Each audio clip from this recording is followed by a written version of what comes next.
At the age of 40, a man sat tapping out messages on a telegraph key for wages an ordinary operator, the kind of steady, unremarkable man you would pass on the street and never look at twice. No one who watched his fingers move over that key would have marked him for greatness.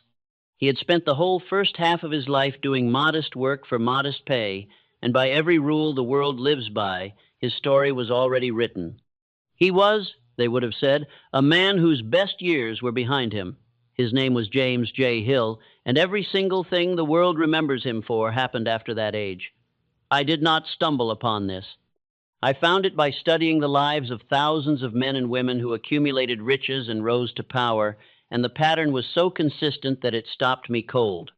The most productive years of a man's life, the years of his greatest capacity to create, to build, to command, are not his 20s and not his 30s.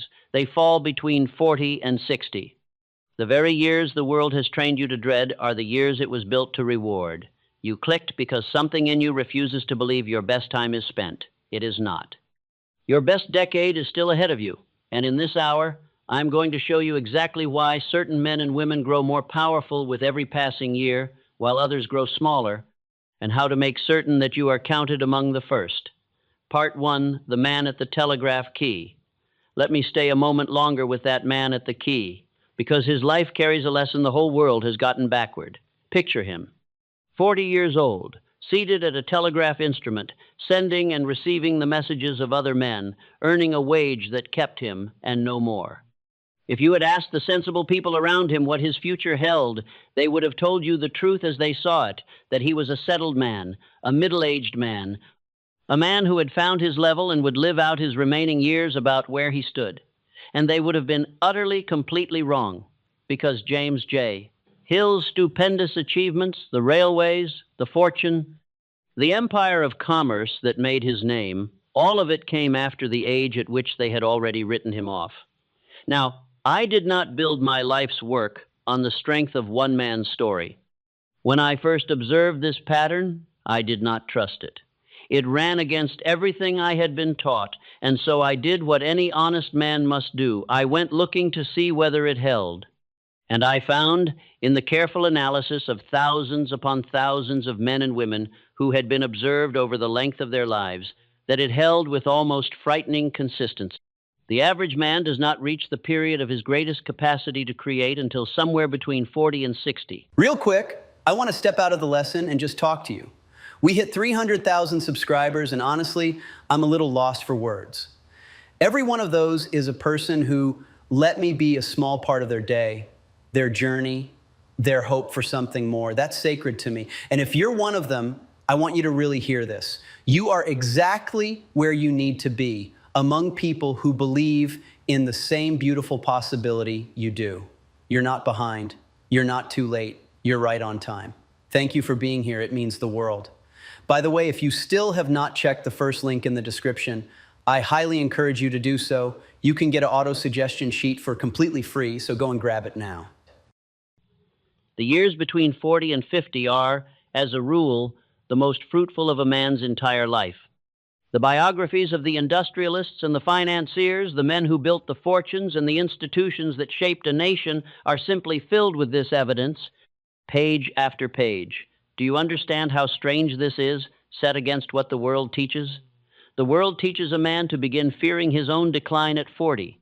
It teaches him that by then the race is mostly run, that whatever he has not become, he will now never be, that the sensible thing is to slow down, expect less, and make his peace with an ordinary finish.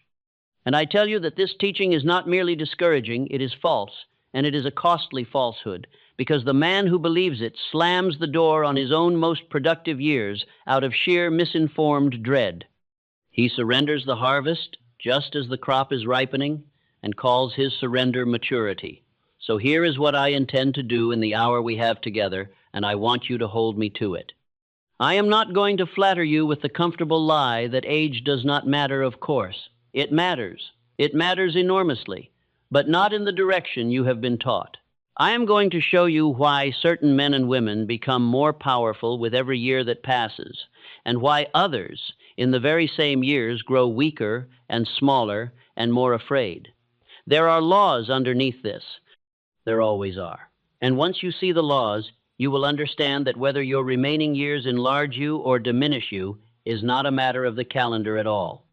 It is a matter of which road your mind has been traveling, and that, unlike the calendar, is a thing you may change tonight. Part 2. The two roads time takes here is the first law, and it is the one that governs all the others, so I want you to grasp it firmly before we go on. Time does not treat all men alike. It is not a neutral river that carries every man downstream at the same speed to the same end. In all my study of human nature, I came at last to a division so fundamental that every other truth about age hangs upon it: the division between the drifter and the non-drifter. All people, without exception, may be sorted into these two kinds. And time, this is the crucial thing, time is the friend of one and the enemy of the other. The non-drifter is the man who forms positive thought habits and holds them as the dominating force of his life. He thinks on purpose. He decides where his mind will dwell and refuses it permission to wander into fear and bitterness and self-pity. And to such a man, every passing year is a deposit. His judgment ripens, his understanding deepens, his powers gather and compound. Time works for him the way patient interest works for the saver, adding quietly, year upon year, until the accumulation is formidable. The drifter is his opposite in every way. He does not think on purpose. He lets circumstance and the opinions of others do his thinking for him. He forms no positive thought habits, and so his mind fills, by simple neglect, with the negative ones: worry, resentment, the endless rehearsal of old defeats. And to this man, time is no friend at all. The same years that ripen the non-drifter only rot the drifter, because time does not create a man's character. It magnifies whatever character is already there. It takes the seed already planted and grows it to full size, whether that seed is a habit of courage or a habit of complaint. Now hear the hard edge of this law, for it is sharp. I found that the drifter is always, in the end, at the mercy of the non-drifter, and that time only makes this grip more permanent and more complete. Think on what that means for the question of age. It means the years do not automatically bless a man simply for surviving them. A man may grow older every day of his life and grow no wiser, no stronger, no more powerful, only more firmly fixed in the smallness he never troubled to correct. The drifter at 60 is not a wise elder. He is merely a drifter who has drifted longer, and the current has him more helplessly than ever. So here is the application, and I want it to land on you before we take another step. Whether age is making you more powerful or more pitiful is being decided right now, not by your birthday, but by which road your thinking travels on an ordinary Tuesday when no one is watching. If you have formed the habit of thinking on purpose, of holding your mind to constructive aims and refusing it the poison of drift, then every year ahead of you is loaded in your favor, and your best decade truly is still to come. But if you have let your mind drift, understand plainly that the years alone will not save you. They will only carry you further down the road you are already on. The good news, and it is very good news, is that no man is condemned to remain a drifter. The road may be changed, but it must be changed by you, and it must be changed on purpose. Part 3, wisdom cannot be rushed. Let me put two men before you. The first is young and brilliant. His mind is quick. His memory is stocked. He has read widely and can speak on any subject you name. He is full of information, and he knows it, and he is eager for you to know it too. Everyone who meets him remarks on how much he knows. The second man is older. He speaks far less. He offers no display of his learning, and in a room full of clever talk he may say almost nothing at all, but when he does speak, a few quiet words from him move whole enterprises. Settle questions the younger man could argue about for hours, and turn the direction of men and money alike. What is the difference between them? It is not that the older man knows more facts. Very often the younger man knows more. The difference is that the older man has wisdom, and the younger man, for all his brilliance, has only knowledge. And I tell you plainly that these are not the same thing, and mistaking one for the other has misled a great many able men to their cost. For knowledge is not wisdom. If knowledge were wisdom, the great achievements of science would never have been turned into instruments of destruction. Knowledge is the raw material, the gathered facts, the organized information. Wisdom is something else entirely. It is the ability to relate yourself to the laws of nature so as to make them serve you, and to relate yourself to other men so as to gain their willing. Harmonious cooperation in making life yield what you demand of it. And here is the thing that matters most for our subject tonight.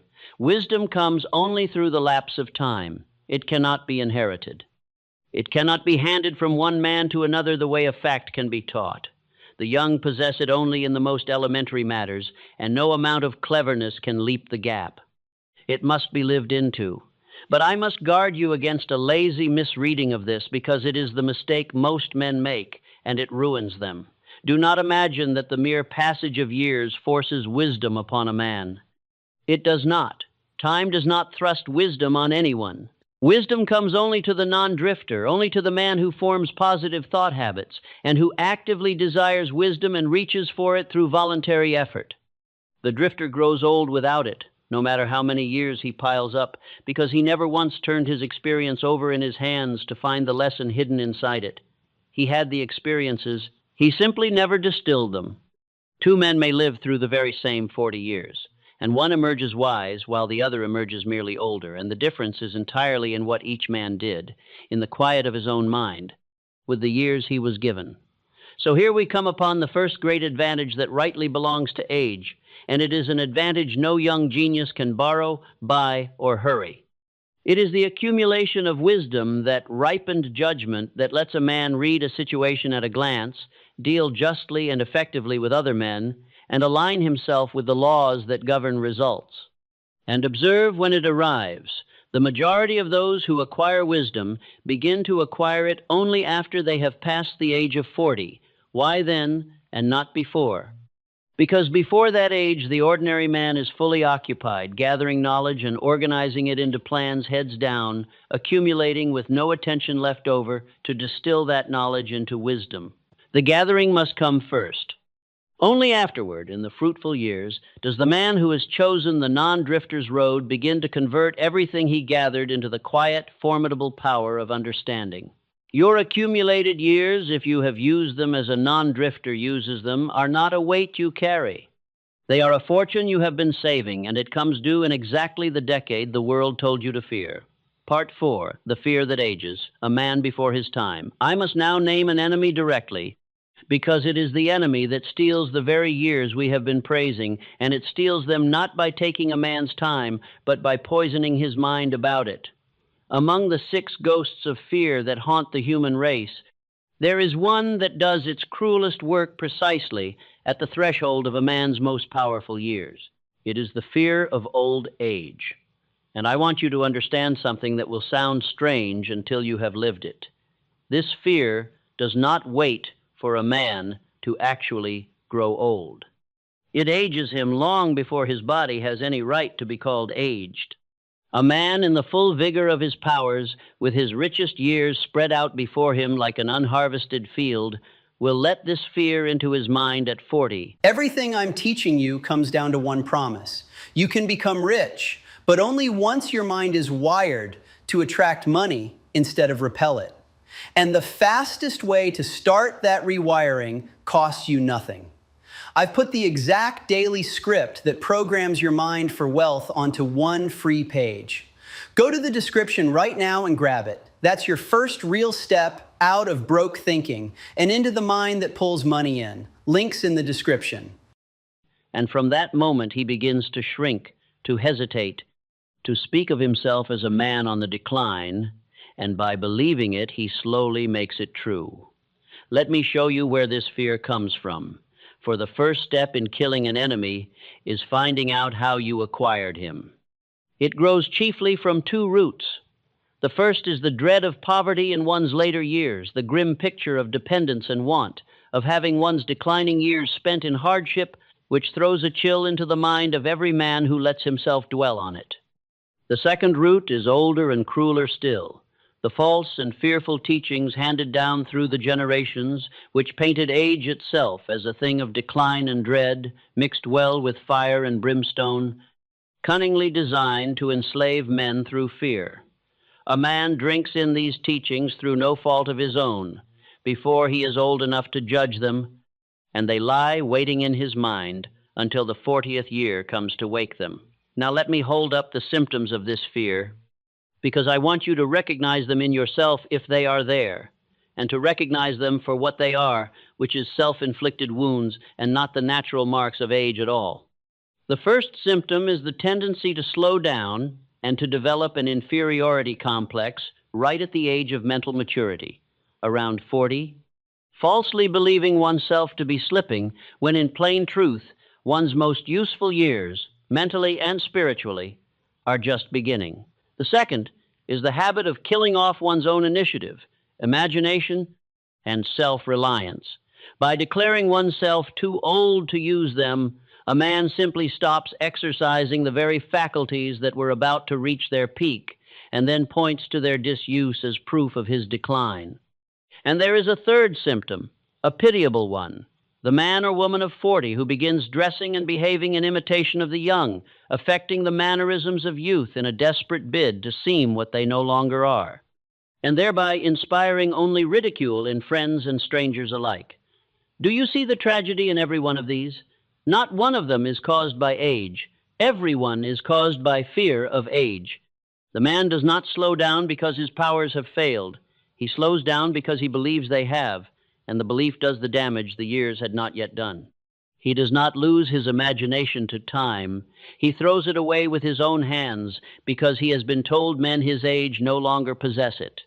So here is the reframe, and I give it to you as a command to be carried out this very night. Reverse the rule entirely. Instead of speaking apologetically of yourself as being old merely because you have reached 40 or 50, express gratitude for having reached the age of wisdom and understanding, the age toward which all your gathering years were only the preparation. Strike the apology from your mouth. The fear, not the age, is the thief in your house. Age was coming to make you powerful. The fear of age slipped in ahead of it to make you weak. Cast out the fear, and you will find that the years it was slandering were your allies all along. Part 5, The River Dammed. The great energy misspent now. I must speak of a discovery that surprised me more than any other in all my years of study, and I must speak of it with care and dignity, for it concerns a force so powerful and so misunderstood that most men waste it without ever knowing what they had. When I found that men of great achievement seldom strike their true pace before 40, and often not until they are well past 50, I was not content to note the fact. I went digging for its cause, and I carried that investigation across many years, and the careful analysis of over 25,000 men and women. And what I found at the bottom of it was this: the chief reason most men do not begin to do their best work before 40 is that in their younger years they dissipate their finest energies. They scatter to the four winds the very force that, harnessed, would have built them a fortune.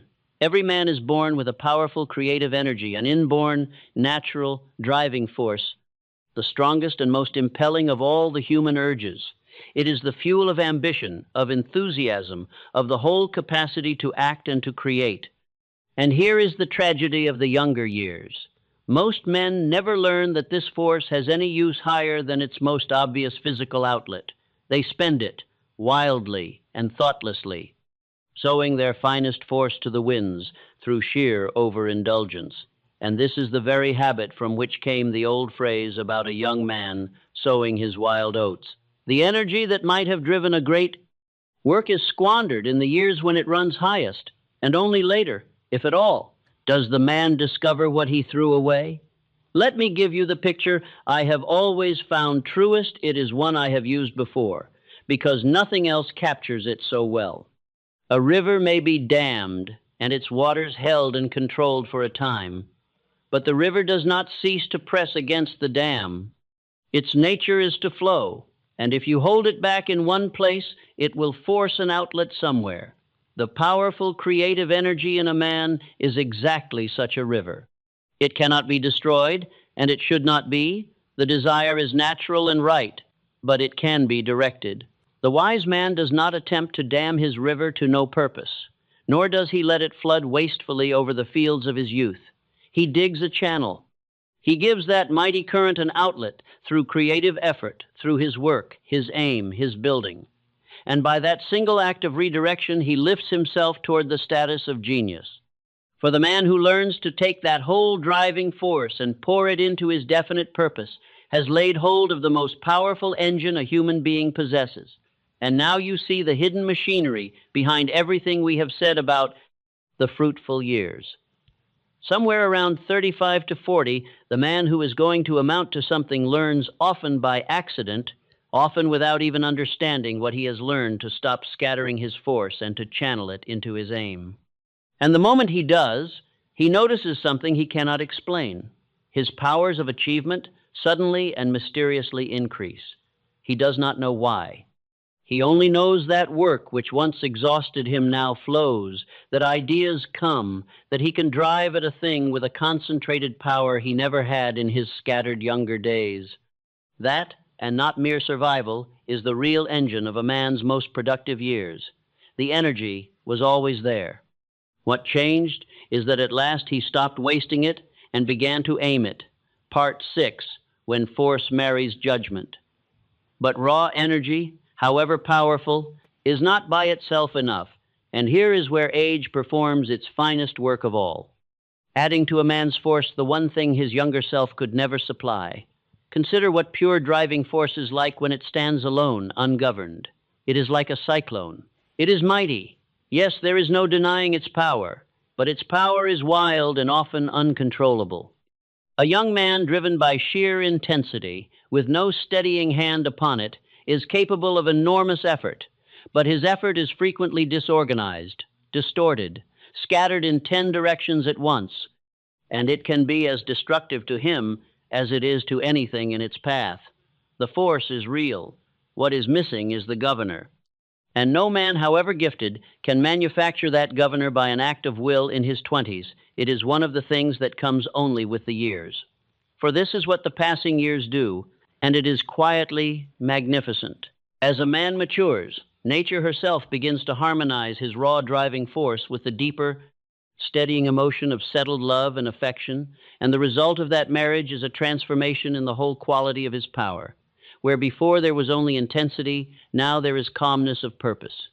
Where before there was heat, now there is poise. Where before his judgment was hurried and often wrong, now there is accuracy of judgment and balance. The same force that once blew through him like a cyclone is now directed with sanity and reason toward a single definite end. He has not lost his fire. He has gained a hand upon it.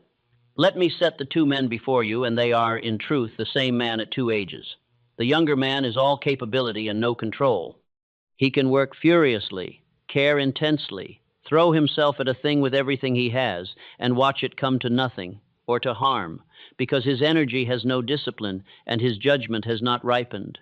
He wants a great result and pursues it in a manner disorganized, distorted, and half the time working against his own aim.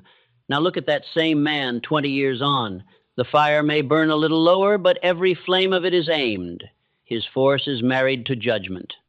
He accomplishes more with less visible effort, because none of it is wasted. It is all channeled, weighed, and directed toward the one thing he has decided to build. So here is the application. And it is the very heart of why certain men and women become more powerful with age. It is not that they have more raw energy than the young, often they have less. It is that they have learned to trade scattered intensity for aimed, balanced power, and aimed power builds fortunes where scattered power only makes noise. Force without judgment exhausts itself and wrecks things. Now, if you're ready to stop learning and start seeing evidence, I built something for you. It's called the 14-Day Money Magnet Protocol. 14 days, one simple ritual a day, and the goal is concrete. Attract your first $100 out of nowhere. And here's my promise. If it doesn't happen, you get your money back, because $100 isn't the point, it's the proof the law is working for you. Start it at the second-life.com/moneymagnet. Second link in the description. Force married to judgment moves the world. The young man has the force and lacks the judgment. The wise older man has both, and that union, which the years alone could grant him, is precisely the secret of his rising strength. Part 7, The Late Harvest. Men who bloomed after 40 now, let me set the evidence before you plainly, so that you cannot dismiss all this as fine words. If it is true that a man's greatest work comes in his later years, then the lives of the men the world remembers should show it, and they do, so consistently that once you begin looking, you will see it everywhere. Consider the man who built the great motor car enterprise that put a nation on wheels. In his younger years, he was a mechanic and a tinkerer, a man of modest circumstances laboring over engines, and he had not truly hit his pace of achievement until he had passed the age of 40. The vast work, the fortune, the industry, the transformation of how ordinary men lived and traveled belonged to the second half of his life, built upon everything the first half had taught his hands and his mind. His name was Henry Ford, and had he believed the world's teaching about decline at 40, he would have stopped precisely at the threshold of everything he is remembered for. Consider the man who rose from poverty to become the master of the steel industry and one of the great fortunes of his age. He, too, was well past 40 before he began to reap the true reward of his efforts. The long apprenticeship of his younger years, the learning, the gathering, the forming of the habits of a non-drifter, was not the failure it might have looked like to an impatient man. It was the foundation. And only when the foundation was complete did Andrew Carnegie build upon it the fortune and the influence that made his name. And return once more to the man at the telegraph key, where we began. 40 years old, tapping out other men's messages for wages. Unremarkable in every outward particular, and yet every stupendous achievement of James J. Hill's life lay ahead of him at that moment, waiting on the second half of his years. 3 men, 3 fields, 1 unmistakable pattern. The great work came late, and it came late because it required everything the early years had quietly stored up. Now hear the encouragement I draw from this, for it is the whole reason I lay these lives before you. These facts should be a comfort and a spur to 2 kinds of men especially. To the man who has not yet arrived by 40 and has begun to fear he never will, and to the man who feels the approach of age and lets it frighten him. To both I say, look at the record. The men whose names outlast the centuries laid exactly the kind of foundation you have been laying, and only then began to build the thing they are remembered for. Your record so far is not a verdict handed down against you. It is a foundation poured. So a man ought to approach these years not with fear and trembling as though his time were running out, but with hope and eager anticipation, for if he has been building rightly, the best of the work is not behind him. It is directly ahead. Part 8. Approach your best years as a non-drifter. We have come to the end of our hour, and I will send you off not with comfort but with a choice, because that is what all of this finally comes down to. Set the 2 futures side by side and look at them honestly. There is the future of the drifter, the man whom time enslaves a little more with every passing year, whose scattered energy and negative thought habits only harden as he ages, who arrives at 60, not as a wise elder, but as a drifter, who has simply drifted longer and is held more helplessly than ever by the current he never fought. And there is the future of the non-drifter, the man for whom every single year adds something. More wisdom, more ripened judgment, more of that aimed and balanced power that moves the world. Same years, same calendar, opposite destinations. And the thing that decides which one is yours is not your age. It is the road your thinking travels, and that you may choose. So let me say it once more plainly, so you carry it out of this hour.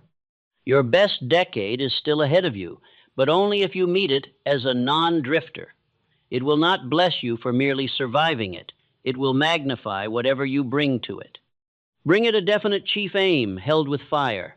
Bring it positive thought habits, guarded on purpose against the drift into fear and bitterness. Bring it your whole driving energy, channeled into creative work instead of scattered to the winds. Bring it these, and the years will pour their accumulated wisdom into your hands. Bring it nothing, and they will only carry you further down the road you are already on. Here, then, is your charge, and I ask you to begin it tonight. First, cast out the fear of old age. Strike the words, "I'm getting old," from your mouth forever. And every time the fear whispers that you are slipping, Answer it with gratitude for having reached the age of wisdom and understanding. Second, fix your definite aim in writing and hold it before your mind until it commands your days. Third, guard your thought habits as a non-drifter guards them, refusing your mind permission to dwell in resentment and defeat. And fourth, take that mighty driving force within you and pour it whole into your work dam, the wasteful channels. Dig the creative one, and let the full river run toward the one thing you have decided to build. And remember, when the fear comes to tell you your time is spent, the man at the telegraph key, 40 years old, ordinary, overlooked, tapping out other men's messages for wages, with every rule the world lives by insisting his story was already written, and everything worth remembering was still ahead of him. It was ahead of him because he met his best years as a non-drifter, with his aim fixed and his force channeled and his fear cast out. So is yours if you decide it. Rise and go meet your best decade. It has been waiting for you the whole time. Before this video ends, make a decision. Keep wishing for money or start attracting it on purpose. Getting rich was never an accident. It's a mind trained to expect wealth. I've made the first step free for you. One page that reprograms your money mind. Go to the second-life.com, download your free Get Rich auto suggestion sheet, and begin tonight. Don't let this be one more video you watched and forgot. Links in the description.